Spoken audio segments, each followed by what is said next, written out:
एक बार भगवान बुद्ध एक गांव में अपने शिष्यों के साथ प्रवास कर रहे थे। उनके पास दूर दूर से लोग अपनी समस्याओं का समाधान पाने के लिए आते थे।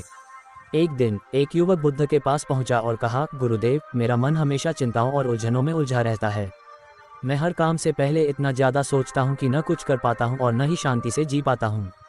कृपया मुझे इस समस्या से बाहर निकलने का रास्ता दिखाएं। बुद्ध ने युवक को ध्यान से देखा और मुस्कुराए। उन्होंने युवक से कहा, मैं तुम्हारी समस्या का हल बताऊंगा, लेकिन पहले मुझे तुम्हारी मदद चाहिए। युवक ने तुरंत हामी भरते हुए कहा, गुरुदेव, मैं आपकी हर आज्ञा मानने को तैयार हूँ। बुद्ध ने उसे एक खाली कटोरा दिया और कहा, जाओ, इस कटोरे में पानी भरकर लाओ, लेकिन इस बात का ध्यान रखना कि पानी छलकने न पाए। युवक ने बहुत ध्यान से कटोरे में पानी भरा और उसे छलकने से बचाने की कोशिश करते हुए बुद्ध के पास लौटा।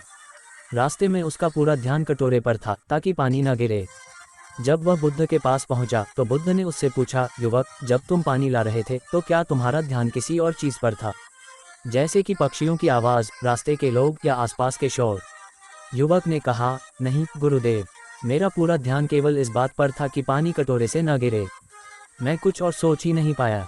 बुद्ध ने मुस्कुराते हुए कहा, ठीक इसी तरह, यदि तुम अपने हर काम में पूरी तरह मन लगाओ और केवल वर्तमान पर ध्यान केंद्रित करो तो तुम्हारा मन फालतू की चिंताओं और विचारों से मुक्त हो जाएगा। ज़्यादा सोचना केवल तब होता है जब हमारा ध्यान भटक जाता है। वर्तमान में जीने की आदत डालो और तुम शांत महसूस करोगे। युवक ने बुद्ध की बात समझ ली और प्रण लिया कि अब वह हर काम को पूरे ध्यान और एकाग्रता के साथ करेगा, बिना अनावश्यक विचारों में उलझे।